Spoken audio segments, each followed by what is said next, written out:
السلام من الله عليكم أينما كنتم أيها السادة والسيدات من الفضاء الإثرية، نحييكم ونقدم لحضراتكم نشرة أخبار الظهيرة نستهلها معكم بالعناوين.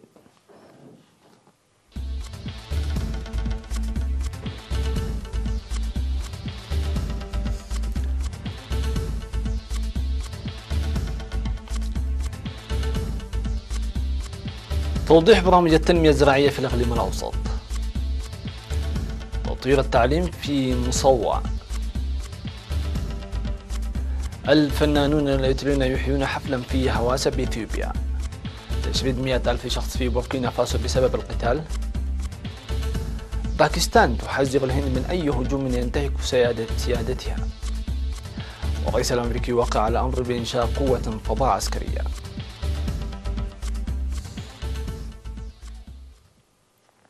أهلا بكم إلى التفاصيل.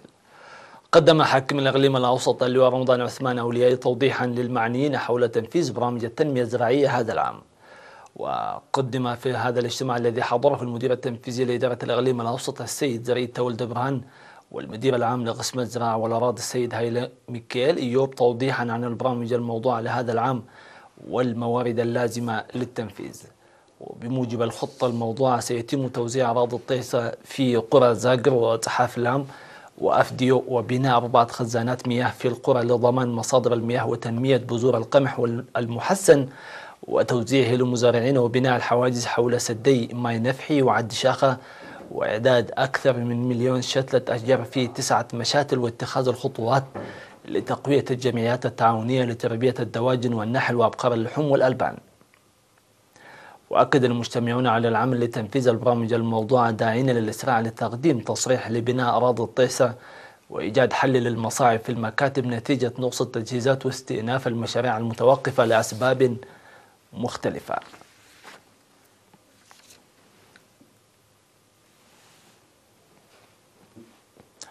أوضح الاجتماع التقييمي للعام الدراسي 2018-2019 في مديرية مصوع أن الجهود الجارية لرفع كفاءة الطلاب وخاصة الطالبات حققت نتائج مرضية. وأشار الاجتماع إلى أن الأنشطة الأكاديمية والصحية والثقافية وغيرها في النصف السنوي الأول كانت مشجعة مقارنة مع العام السابق ويتطلب مواصلة العمل المنسق بقوة. وذكر التقرير المقدم في الاجتماع أن نتائج الطلاب بلغت 80.7% في المرحلة الابتدائية و74.3% في المرحلة المتوسطة و82.2% في المرحلة الثانوية. وحققت ارتفاعا عن العام الماضي بنسبة 2.5% للمرحلة الابتدائية و3.3% في المرحلة المتوسطة و2.9% في المرحلة الثانوية. وكذلك انخفاض مقاطعة الطلاب للتعليم بنسبة 2.9% في جميع المراحل. وأوصل الاجتماع للعمل القوي لرفع المشاركة في التعليم والارتقاء بكفاءة الطلاب وتعزيز العلاقة بين المدرسة وأولياء الأمور والطلاب وتأهيل المعلمين والاهتمام بإدارة المدارس وتوسيع أندية الطلاب. وقال مسؤول التعليم في مديرية مصوع الأستاذ إسماعيل صالح أن التطور المشجع نتاج الدورات التدريبية المقدمة للمعلمين وأنشطة التوعية المنظمة. وتوجد في مديرية مصوع 17 مدرسة من رياض الأطفال وحتى المرحلة الثانوية.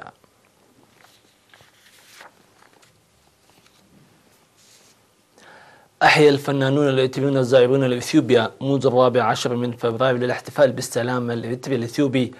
أحيا حفلا فنيا أمس 19 من فبراير في مدينة هواسة حاضرة إقليم جنوب إثيوبيا بحضور المدعوين وممثلي السكان والمسؤولين.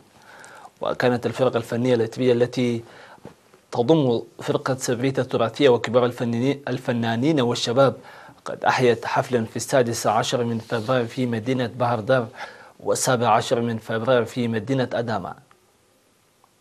هذا ويحيي الفنانون الإثيوبيون حفلا فنيا يوم غد الخميس 21 من فبراير بقاعة الألفية في مدينة أديس أبابا.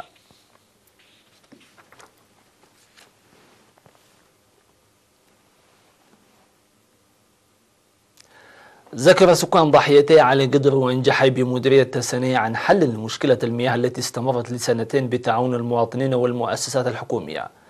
وأشار السكان إلى حصولهم على خدمات المياه الصالحة بعد حل إشكالية الطاقة وإدارة مشاريع المياه. وأوضح السكان أن الخدمات كانت تتوقف نتيجة أعطال الطاقة المستمدة من محركات الضخ، ويحصلون حاليا على خدمات أفضل لوجود الكهرباء المستدامة وإحداث تغيير أساسي في إدارة المياه. وقال رئيس لجنة مياه علي قدر السيد يماني والداي أن السكان قاموا بتركيب أعمدة الكهرباء لمسافة حوالي 4 كيلومترات إلى نهر القاش لإيجاد الحل الحالي، مشيدين بتعاون المؤسسات الحكومية لإنجاح العمل.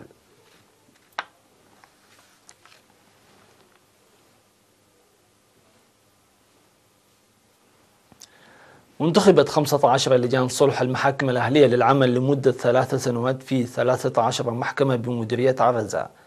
وأوضح مدير مديرية عرزة السيد الرسام كفلا مريم أن 15 محكمة أهلية كانت بالمديرية سابقا، وخفضت ل 13 محكمة في إعادة الهيكلة الجديدة، مشيدا بالمشاركة الشعبية الواسعة في عملية انتخاب لجان الصلح التي جرت لأسبوعين.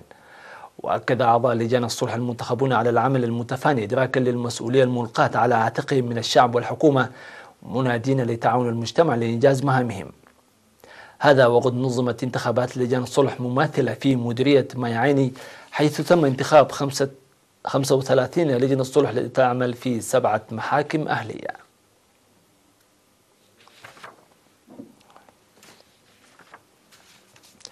المشاهدون الأفاضل، إلى فاصل قصير مسمى وفيكم بالأنباء العالمية.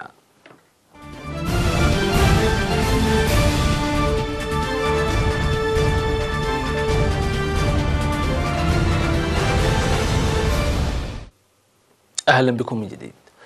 قال تقرير الأمم المتحدة أن القتال بين الجماعات المسلحة وانعدام القانون في بوركينا فاسو أدى إلى تشريد أكثر من 100,000 شخص، معظمهم خلال الشهرين الماضيين. وأضاف التقرير أن بوركينا فاسو تواجه نزوحا داخليا ضخما لأول مرة في تاريخها. وقال أن القرارات المتكررة التي تشنها الجماعات المسلحة وانعدام الأمن في منطقتي سنتر نورد ونورد والساحل أدت أيضا إلى حالة طوارئ إنسانية غير مسبوقة. وذكر أن الحكومة والمنظمات الإنسانية بدأت خطة مساعدات يبلغ حجمها 100 مليون دولار لمساعدة 900,000 شخص. وبالإضافة إلى الهجمات التي يشنها الإسلاميون في الشمال، بدأت بوركينا فاسو تواجه في 2018 هجمات من مسلحين مجهولين في الشرق، وهجمات في العاصمة ومناطق أخرى.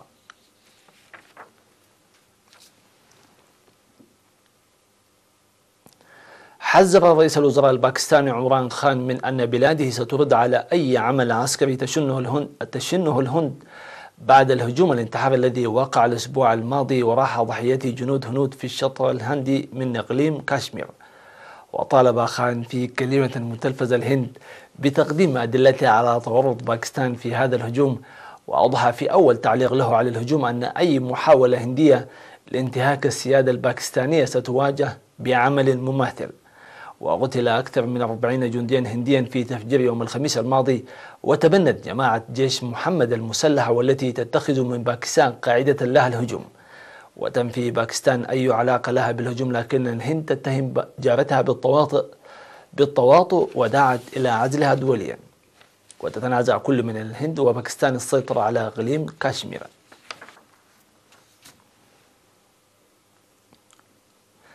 اتخذ الرئيس الأمريكي دونالد ترامب خطوة نحو إنشاء قوة فضاء أمريكية كفرع جديد من القوات المسلحة مخصص للتعامل مع التهديدات في الفضاء. ووقع ترامب ما يسمى بالأمر الرابع لسياسة الفضاء، والذي يضع الأساس للمبادرة التشريعية يمكن أن تؤدي إلى إنشاء قوة فضاء كفرع جديد للقوات المسلحة مماثلة لسلاح مشاة البحرية الأمريكية. وقال ترامب في مراسم التوقيع في البيت الأبيض أن قوة الفضاء تمثل أولوية للأمن القومي.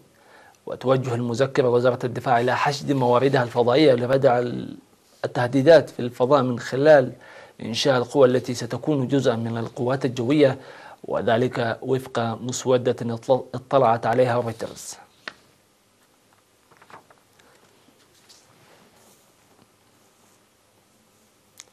فيما ينتظر هواة السباحة حول العالم فصل الصيف ليتوجهوا إلى الشواطئ وبرك السباحة، فإن الروس لديهم شغف من نوع آخر مختلف تماما ومعاكس، إذ ينتظر كثيرون منهم بفارغ الصبر انخفاض درجات الحرارة إلى ما دون الصفر ليمارسوا رياضتهم المفضلة في السباحة داخل برك الجليد. وفضلا عن كونها ليست عادة طارئة على المجتمع الروسي بل تقليد متوارث عبر العصور، فإن للسباحة في المياه المثلجة كما يقال فوائد جمة على صحة الإنسان، إذ تساعد في منع ترسبات الدهون الزائدة والسليوليت. لكن يحذر أيضا من أن الذين يعانون من ضعف في قلوبهم أو مشاكل في التنفس يجب ألا يحاولوا ذلك.